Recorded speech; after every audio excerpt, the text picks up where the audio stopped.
Okay.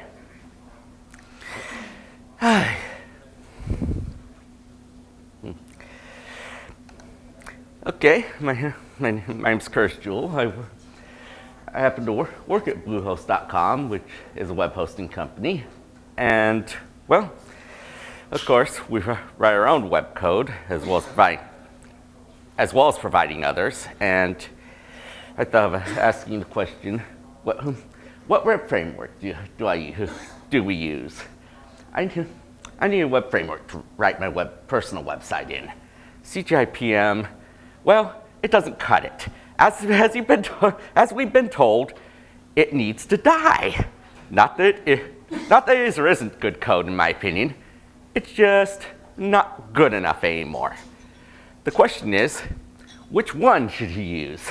And of course, the answer to that can be different for different people. Why the question? Because Perl just has so many web frameworks. I know of at least 5, and I know there's many more. People just love making their own way to do it. That's Tim Toady to the max. Who can blame him? Yeah, who can blame them?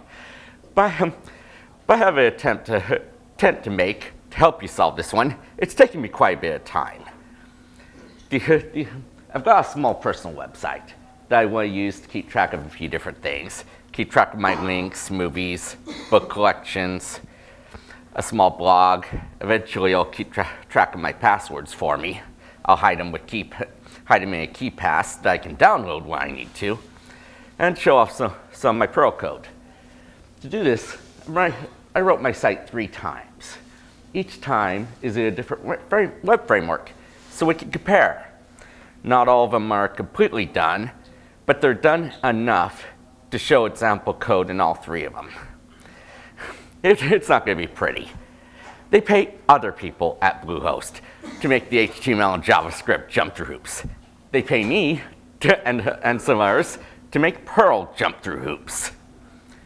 I'm going to keep the things that underlie the framework in my code the same. Same templating structure, same database, no ORM. Yes, I know people love DBAX class. I don't happen to know it well, and I'm used to raw SQL. At this point, let's start showing some code.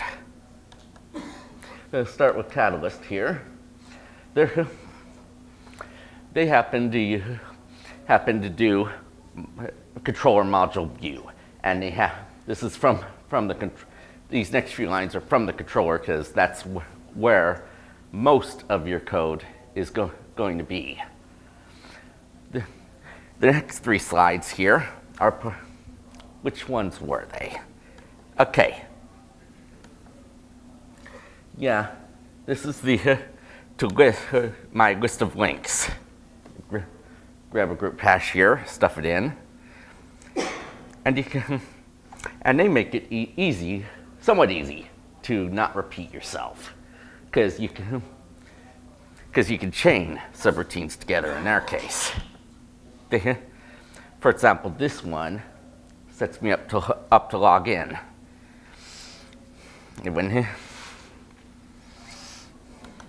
And then here, this is smaller, unfortunately. This is the final code for my list all page, which I'm going to show you right now.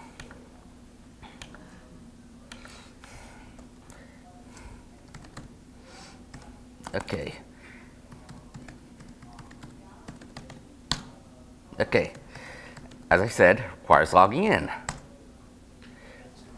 And whoops, let's move it over. Can I grab it over? There it goes. And that's how this page looks. I didn't say it was pretty.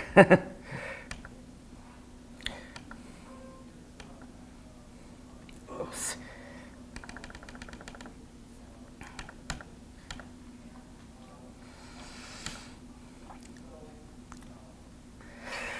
But so the advantages catalyst is it's one of the most used web frameworks.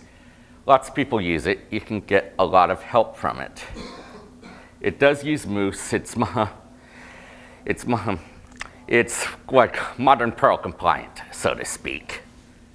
And I did a benchmark at the end, and it's fast.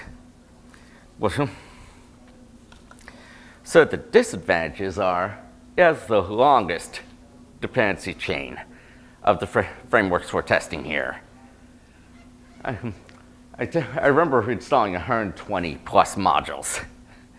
Using Moose is, I say it's a disadvantage and as well as an advantage.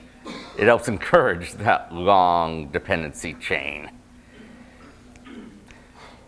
Personally, something as heavy on the startup time as Moose for a web application is not the best, especially if you're reloading it every time, which you really shouldn't be doing nowadays. I used Moose while I was working on Strawberry Perl, but running from the command line and taking a few hours, startup time doesn't really matter there. For a web application, it matters a little more. And the way they resolve URLs, I was going, subroutine attributes? It works for them. It doesn't really fit the way I like writing code very well. But that's personal opinion. There's going to be a lot of personal opinions. Next is Dancer. And this is Dancer version 1 code. Yay. This one is for editing links, and it's just one, and it's actually 2 subroutines there, one for get and one for post. I didn't see how to do that. Yeah, you can use any if you want. Thanks for letting me know. I was writing this pretty fast, so, but it's 2 different subroutines here. One to show the page, and one to receive the post at the end. So that's why I didn't use any here. And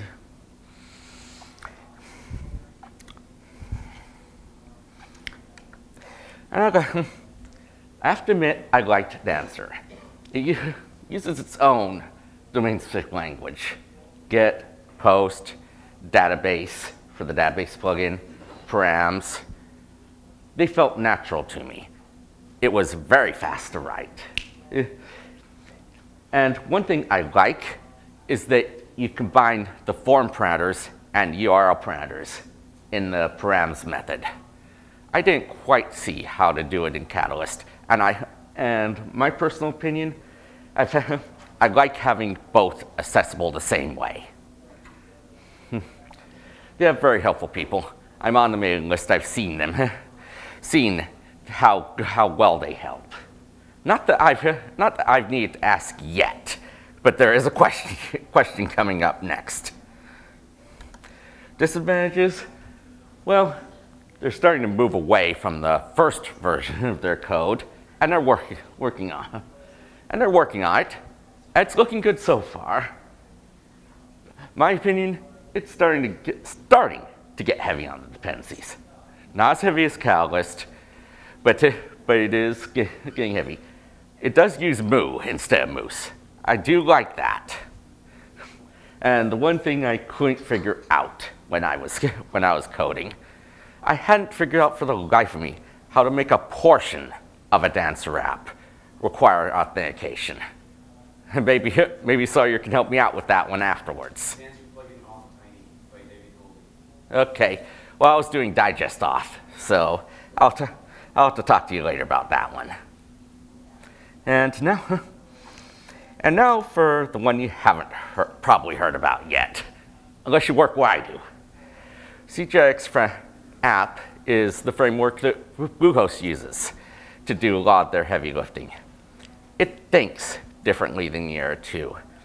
Catalyst and Dancer tend to feel like each subroutine is a page. CSJewell app specifically does not do that. let's show some code. This one is where you get the you have it. This is a redirection. Well, run step just runs a step, and we're stuffing something into the stash. And okay, next thing we do is say, okay, get to the next step. CSJewell app thinks of steps that your application takes, somewhat like a Windows wizard application. It's very easy to write that style of web app. But each step, the default run step, is divided into many things. You could have it as built-in validation. For example, you want to make sure your page ID is a number. You could do that, and you could even put. And not only does it validate in Perl, but you could put JavaScript there's a one-liner in JavaScript that you could put into your template that puts JavaScript into your template to validate for you as well. I didn't see that in other web frameworks, but that doesn't mean you couldn't add something to do it later. CSJewell app just has it built in.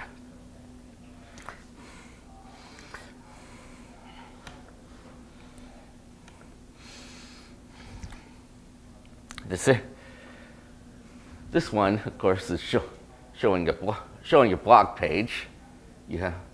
Does database queries, and you'll notice that the return values document what they do. You can import a set of constants that do that for you. And each routine does a few different things, does an individual thing for your page. This one, for example, hash swap, is the swap variables in your template. So fills them in. There's a routine called hash fill that fills in the form. And then there's three major steps that you do within your run step. They're called prepare, info complete, and finalize. And I'll show you an example of finalize one. At any one of those three, you could say, show me the page, or go on. And if you go on for finalize, you'll go to the next step. This is a picture from the application of CSJewell app's navigation. You get a path, a list of steps, pre-loop, require authentication, so that an individual step can require authentication. And then the main one is run step, and you'll loop for each step. And then within run step, and you can override run step if you want. You can do anything before the step, you can skip the step, prepare, info complete, which is where the Perl validation resides, finalize, and if you prepare, info complete, or finalize, any one of those three return false, you print out the page, and you'll grab the hash fill and hash swap, and then print.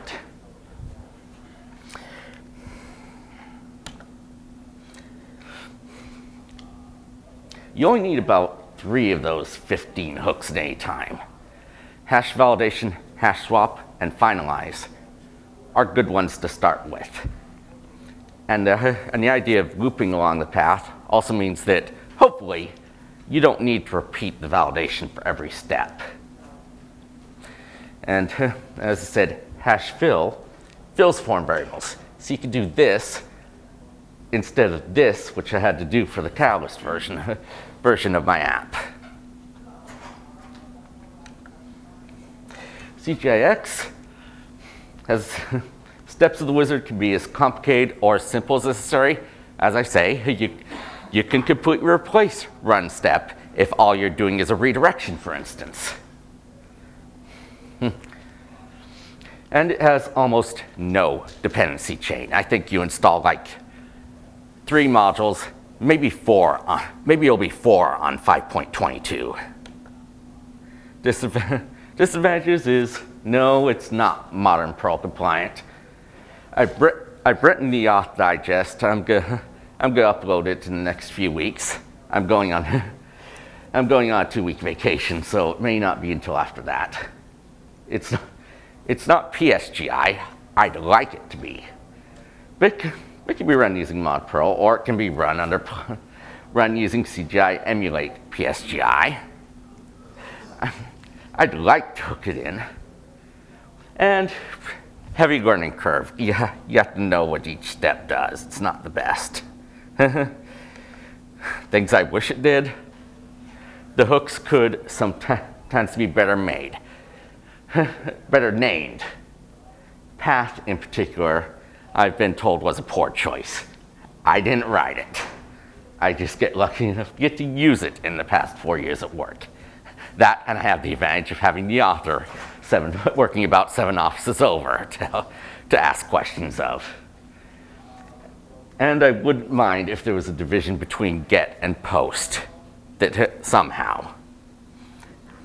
I talked about benchmarks earlier, and I just brought up the 3 different versions of the website you saw there, slapped the front page, and these are the numbers we got.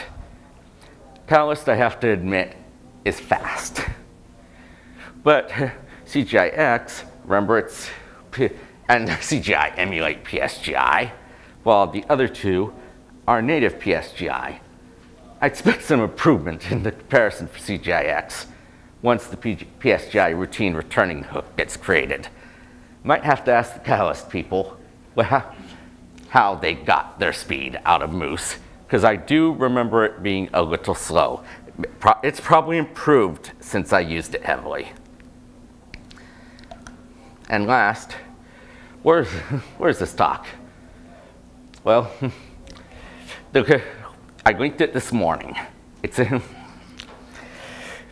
open office presentation file, and that's once I upload my app, that's where it'll be. Code for the website demonstrated will be at the repository below, and I think that's not up to date. But if you go to hg.CSJewell.name, you'll see which one it is. Yes, I'm using Mercurial instead of Git. Directions on how to check out using Git, and yes, it can be done, will be at the talk's website within the first few days, or it can be Googled. I say I worked on Strawberry Perl. I came from a Windows background. When I was choosing my source control in 2010, Git was still, shall we say, painful to use there. Mercurial wasn't. So that's why I used. And I didn't expect this talk to go as fast as it is. Any questions? Sawyer. Take a look at optimizing the answer using the optional modules that use access to speed it up. I have to admit I didn't know about them. Then we didn't document it clearly. Yeah. Yeah, thank you. Larry. What is the main benefit of breaking it into smaller steps? Is it a control flow thing, Yeah. evaluation thing? I think it's control flow, that you only have to replace exactly what you want to replace in a particular step. Yes? Did you look at Modulicious at all? I was running out of time. Modulicious will have been number 4. Yes? Which one did you choose? I'm still going with CGI-X because, again, it's what I'm used to. But as I said, everybody will have their own opinion. I just figured I'd show what different ones looked like and what I got for speed, for example. Anybody else? Thank you.